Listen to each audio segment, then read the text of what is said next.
부가 산더미처럼 쌓인 탓에 친구들하고 노는 건 꿈도 꾸지 못할 상황입니다. 그런데도 장군은 이번 겨울방학 때 영어 과외를 더 받아야 할지를 놓고 고민 중입니다. 그런데 다니지 않으면요, 애들하고 성적 차이가 너무 나게 되니까요. 어쩔 수 없이 해야 돼요. 성적표 받으면요, 거의 다른 애들, 다니는 애들, 안 다니는 애들 구별이 확 가요. 장군의 어머니는 이런 아들이 안쓰럽기만 합니다. 학원 다니는 애들이 참 많아, 그렇지? 안 다니는 애들은 몇 명이나 되나, 니네 반에? 한 명인가 두 명 빼고 다 다니던데? 그래? 어머니는 이 모든 것이 부실한 공교육과 아이들 성적에 너무 무관심한 선생님들 때문이란 생각에 우라가 치밀고 난다고 말합니다.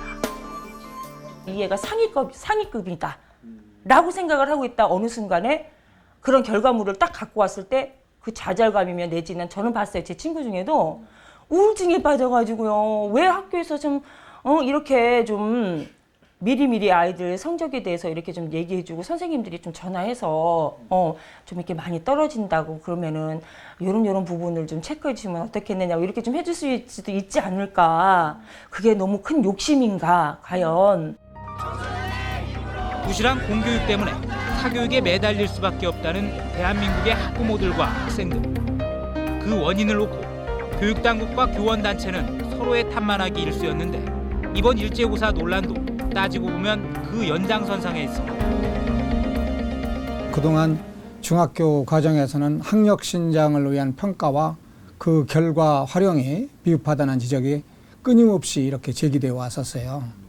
이러한 요구에 따라서 전국 시도교육감 협의회에서는 학년 초에는 중학교 1학년 진단평가를 실시하고 학년 말에는 중학교 1, 2학년 학력평가를 실시하게 된 것입니다.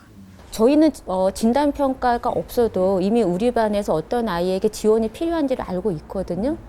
그러니까 그냥 저희 교사들에게 물어보시면 돼요. 그리고 그 학생들에게 어떤 지원을 해주면 좋겠는가를 아예 그걸 교사에게 묻고 실질적으로 학교에 그런 지원 체계를 주기만 하면 그게 교육부의 역할이거든요. 학부모들도 처한 위치에 따라 일제고사에 대한 입장이 천차만별입니다.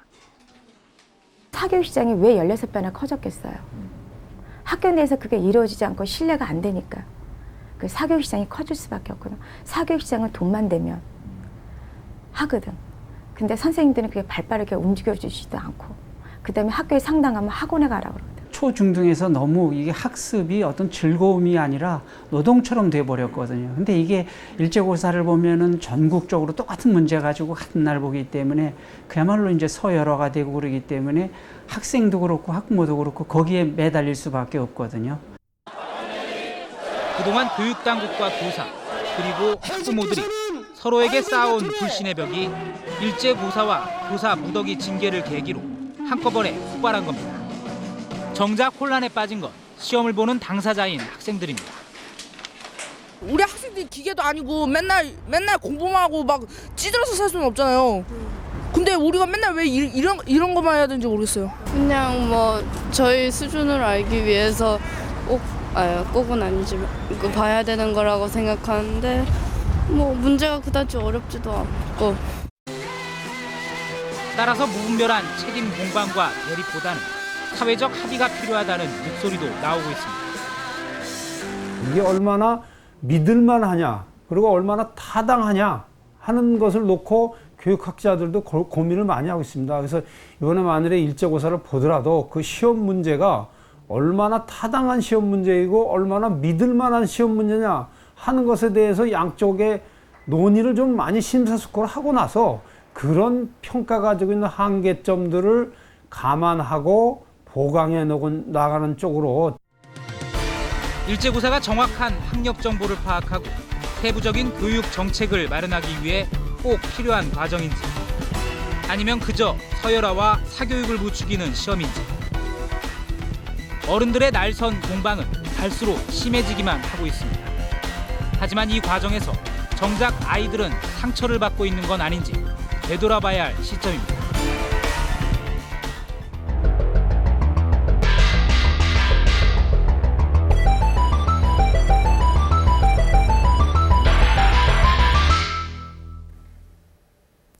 성탄절인 지난 25일은 많은 직장인들에겐 월급을 받는 날이기도 했습니다. 한 달 일하고 받는 월급, 이 월급을 제때 받느냐 못 받느냐는 곧 근로자들에게 생존과도 직결되는 문제입니다. 하지만 최근 경기 침체가 이어지면서 임금이 제때 나오지 않아 당장 생활을 꾸려나가기가 힘든 사람들이 늘어나고 있습니다.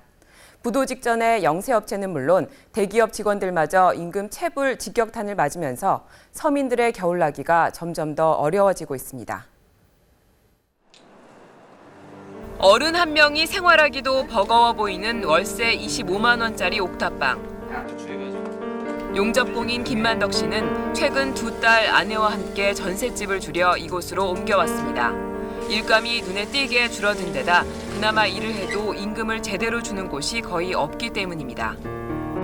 김 씨가 올해 임금 체불로 노동청에 신고한 업체만도 3군데, 이제는 생계를 꾸려나가는 것 자체가 거의 불가능할 지경에 몰렸습니다. 작은 애다 보니까는 우유값에다가 큰 애는 학원비, 그다음에 작은 애 뭐 원래 유치원 다녀야 되고 이런 부분이 지금 3개월 전부터 다 이제 끊긴 상황이 됐고, 그다음에 가스비도 엊그저께 가까스로 좀 맞춰서 냈어요.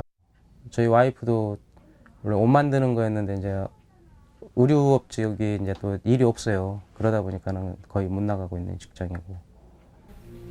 옥탑방은 그나마 나은 편입니다. 김 씨의 동료 박귀성 씨는 요즘 하루 5천 원짜리 찜질방을 전전하며 살고 있습니다.